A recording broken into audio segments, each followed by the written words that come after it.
Olá, estudante, eu sou a professora Rosana Martins. Vamos trabalhar esse PET 6 com sólidos geométricos e especificamente vamos trabalhar os poliedros e seus elementos. Sólidos geométricos são figuras tridimensionais, ou seja, têm 3 dimensões: comprimento, largura e altura. Os sólidos geométricos, eles são divididos em corpos redondos e poliedros. Vejamos alguns exemplos, né? Cilindro, cone, esfera, paralelepípedo. Para dividir aqui, vamos separar.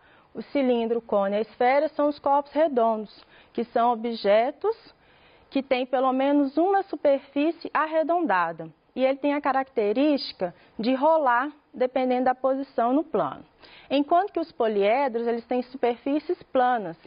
Aqui nós temos, por exemplo, prismas e pirâmides. Pirâmide hexagonal, triangular e quadrangular. E os prismas, triangular, paralelepípedo e cubo. Vamos estudar também nas próximas aulas separadamente. Então, a definição de poliedro. São formas espaciais sólidas delimitadas por superfícies planas poligonais. Ou seja, polígonos, que são as figuras planas formadas somente por segmentos de retas e elas têm que ser fechadas. Por exemplo, que vocês já estudaram, triângulos, quadriláteros, pentágonos e assim sucessivamente. Vamos agora então para os elementos de um poliedro. Dos elementos de poliedro, começamos pelas faces, que são as superfícies dos poliedros, que está aqui representado de laranja. O encontro dessas faces formam as arestas, que são as linhas em azuis. E o encontro das arestas formam os vértices, que são os pontinhos em verde. É muito importante a gente compreender e conseguir determinar quais são esses elementos, porque o conteúdo daqui para frente vamos precisar exatamente deles. Por exemplo, para a gente nomear um poliedro, a gente tem que contar a quantidade de faces. Se um poliedro tem 4 faces, por exemplo, ele é um tetraedro. Se ele tem 6 faces, é um hexaedro. Se tem 5, é um pentaedro. Então, sempre vai terminar com o sufixo edro e começar de acordo com a quantidade de faces, tá? Então, voltando, já que é uma questão muito importante, faces são as superfícies, as arestas são as linhas, que é o encontro das faces, e o vértice é o encontro das arestas, que são os pontinhos. Podemos classificar um poliedro como convexo ou não convexo. Um poliedro é convexo quando o segmento que liga os dois de seus pontos está sempre contido nele. Um poliedro não convexo tem alguns autores que chamam de côncavos também, tá? Então, vamos ver alguns exemplos. Esses dois primeiros são poliedros convexos. Observem que, atravessando a reta R, o segmento RS está inteiramente contido dentro do poliedro, não passa nenhuma parte por fora. Enquanto que o poliedro não convexo, as retas R e S, nós temos o segmento ST que passa por fora do poliedro. Então, voltando na definição de poliedro convexo, quando ligamos dois de seus pontos, está sempre contido nele, tem que estar inteiramente do poliedro. Se sair uma partezinha de fora, significa que ele é não convexo, ou seja, ele pode ser côncavo também, assim como alguns autores determinam. Dos poliedros convexos, nós temos algumas observações a se ater. No século XVIII, viveu um matemático suíço chamado Leonhard Euler, escreve-se Euler, mas fala-se Euler, pronuncia-se Euler, que ele fez uma relação entre o número de vértices, de arestas e de faces do poliedro convexo. Por isso que é importante a gente conseguir determinar cada um desses elementos. Segundo Euler, o número de vértices menos arestas mais face tem que ser sempre 2. Vamos ver algum exemplo. Aqui nós temos um poliedro convexo. Observem que ele tem 8 faces, né? Então, aqui nós temos um octaedro. Lembrando, gente, que aqui a gente precisa também trabalhar muito o abstrato. Nós temos aqui o poliedro desenhado em um plano, mas sabemos que ele é tridimensional. Ele tem as 3 dimensões, comprimento, altura e largura. Então, a gente tem que conseguir imaginar, entender que tem um segundo plano lá.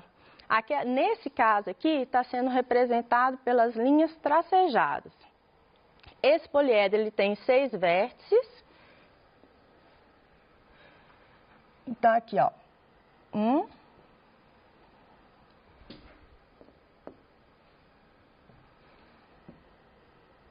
2, 3, 4, 5 e o sexto lá atrás. Então, ele tem 6 vértices.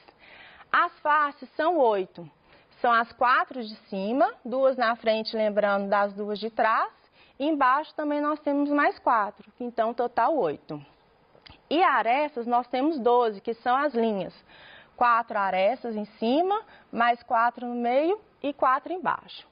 Substituindo então na relação de óleo, nós temos que 6 do vértice, menos 12 de aresta, mais 8, menos o mais 6 com menos 12 fica menos 6, mais 8 sobrou 2, assim como o óleo já tinha determinado. Vamos ver então um poliedro não convexo. Nesse poliedro, os vértices, que são os pontinhos aqui, nós temos 12, lembrando aqui o do fundo. As faces, que são as superfícies, são 8 e arestas, as linhas, nós temos 18, lembrando também das linhas tracejadas. Substituindo na fórmula, na relação de óleo, nós encontramos também 2, porque ficou 12 menos 18, menos 6, mais 8, igual a 2. Mas então vai valer para todo não convexo? Não. Nós temos um exemplo aqui, inclusive está no PET seus, na página 12. Esse poliedro, ele tem 16 vértices, lembrando sempre que vértices são os pontos. Tem 16 faces.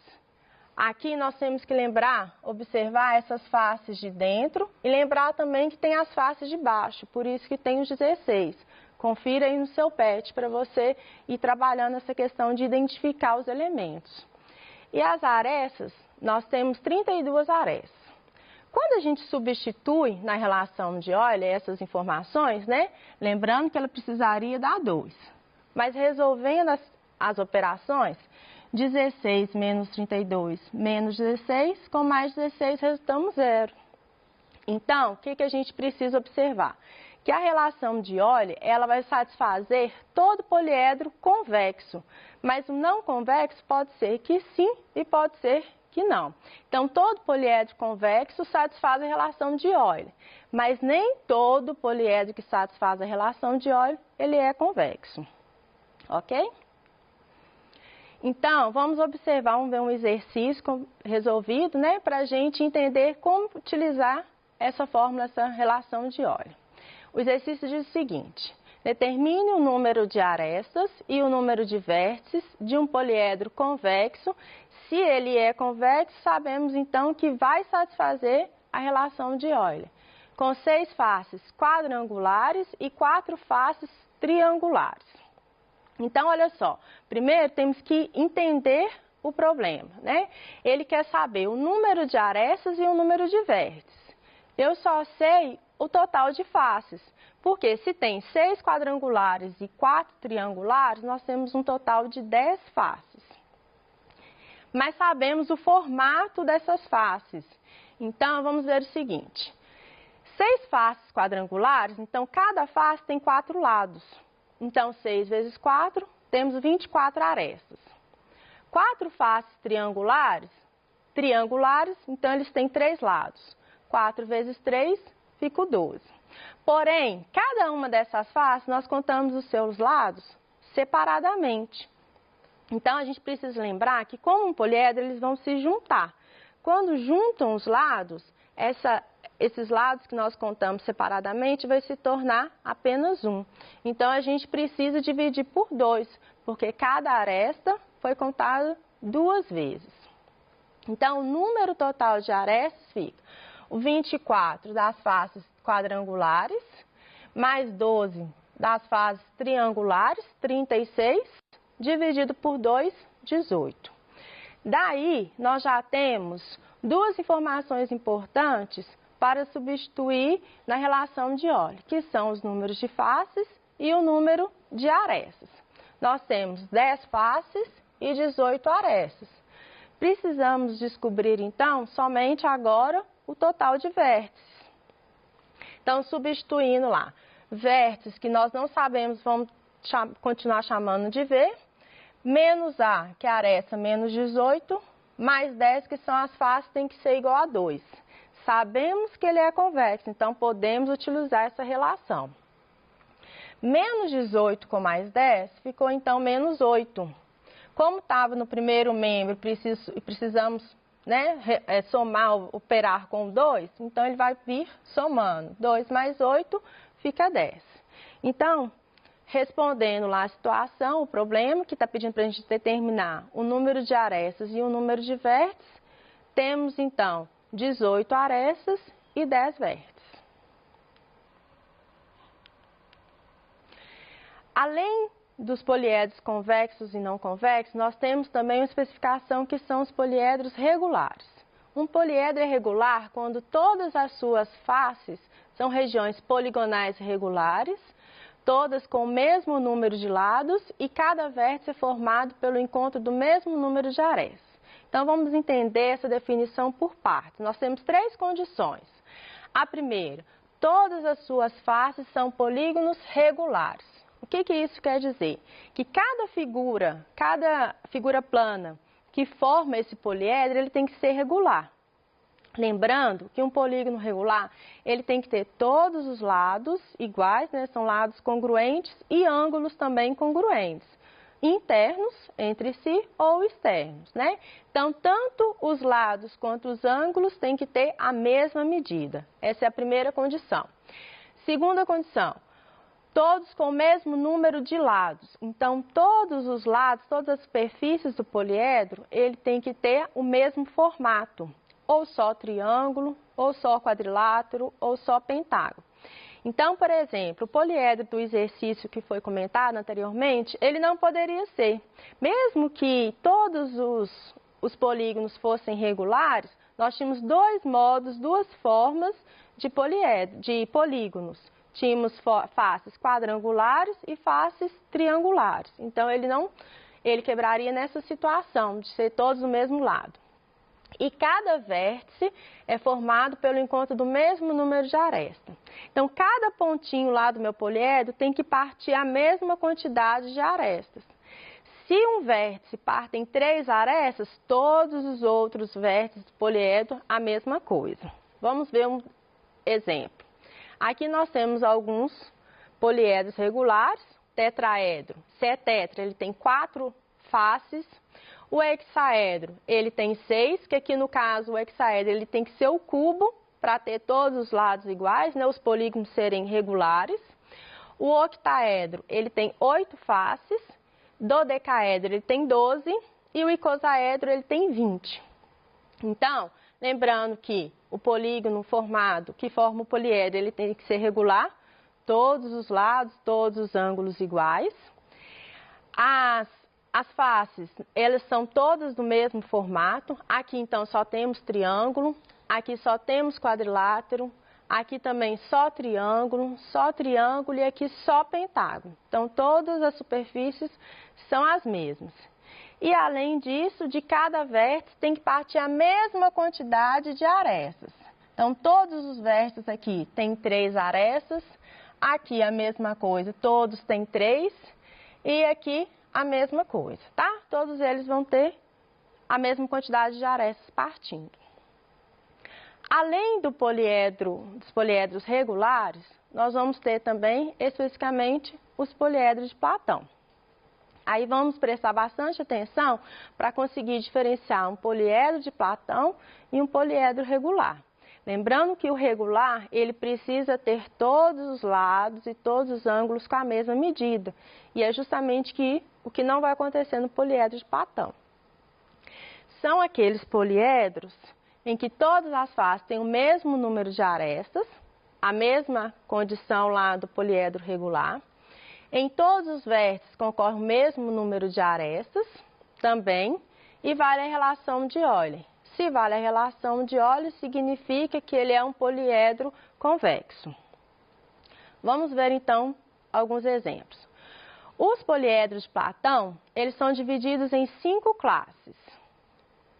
Atenção que não são os mesmos dos poliedros regulares, tá? Temos aqui os 3 primeiros, tetraedro, hexaedro, octaedro. Lembrando que o tetra, 4 faces, o hexa, 6 faces, octa, né? Então, de 8 faces triangulares. E as outras 2 classes são dodecaedro e icosaedro. Dodecaedro com 12 e o icosaedro com 20. Atenção, num poliedro de Platão, as faces não precisam ser polígonos regulares. Um exemplo. Lá no poliedro regular, o hexaedro ele precisa ser um cubo, porque as suas faces são quadrados. Todos os lados iguais e todos os ângulos também iguais, inclusive 90 graus, né? São ângulos retos. Já no poliedro de Platão, o nosso hexaedro ele pode ser um paralelepípedo, porque ele não precisa ter as suas faces iguais. Ele tem as suas faces quadriculadas, né, quadrangulares, são retangulares aqui do lado, e as bases são quadrados, mas as suas faces laterais, eles são retangulares. Então, não precisa ser um polígono regular. Mas ele tem o mesmo formato, satisfaz a relação de Euler e, além disso, partem do mesmo vértice a mesma quantidade de arestas. Então, não confundam poliedro regular com poliedro de Platão. Lembrando, num poliedro de Platão, as faces não precisam ser polígonos regulares. Nas próximas aulas, nós vamos ver, então, alguns poliedros específicos, como prisma, pirâmide, cone, cilindro, né? Poliedros e corpos redondos. E por hoje é só. Obrigada e até a próxima aula.